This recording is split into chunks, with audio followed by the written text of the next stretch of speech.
You're watching CRE Radio and TV.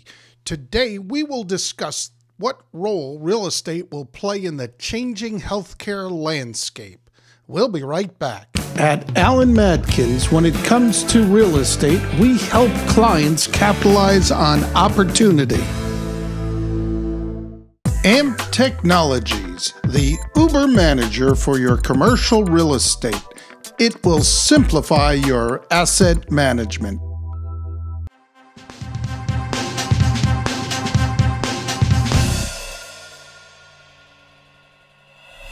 Well, you've got Obamacare, you've got an industry that was in flux before Obamacare, you've got an aging population that is looking to get served differently than it has historically, and that needs to happen if the country is going to be able to afford health care going forward. So we're at a nexus point in our kind of evolution as a society where healthcare has got to cost less, it's got to be more convenient, and real estate has a role to play in that process. And what is that role that you would see, say, over the short term, over the next 10 years? Well, I think the real key in terms of bending the cost curve, which has to happen, and there's a thing called a triple aim which focuses on a number of different things, but it includes reducing cost.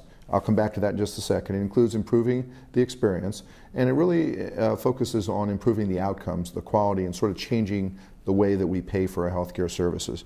So real estate, the role that it plays primarily, I think, is focused more on decanting services from the hospital, very expensive, complex places that, while vital to the system, is not where everything should be offered. It's where only certain things should be offered. And those services that can now be offered more conveniently and less expensively in an ambulatory setting, not only off campus but potentially off campus in the community, that's what's going to help us lower cost.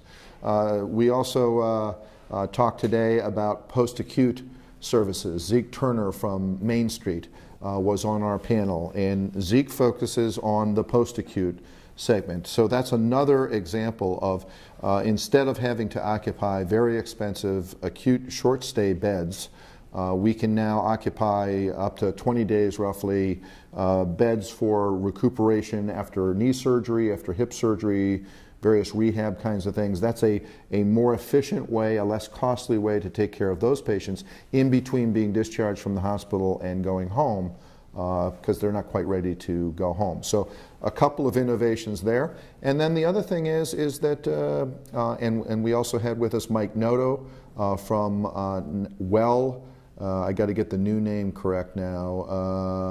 It was Healthcare REIT. And I think it's now Welltower. Do you have the book over there? Is it Welltower? I think it's Welltower. Well, it came out, it had changed yesterday. It changed yesterday, so I think it's Welltower. They're one of the biggest REITs out there, focused on medical office space, although they cover the full continuum. And Mike spoke quite a bit about the need to involve third-party financing, partner with health systems and hospitals in trying to build the right kind of ambulatory space, both on campus and off campus, that in fact will provide a better patient experience going forward. So when you put all those pieces together, it's pretty complex. What do you mean by on campus and off campus? So on campus is where the hospital is. So very typical that you would have a medical office building next to a hospital. That's a typical traditional on campus approach. Okay.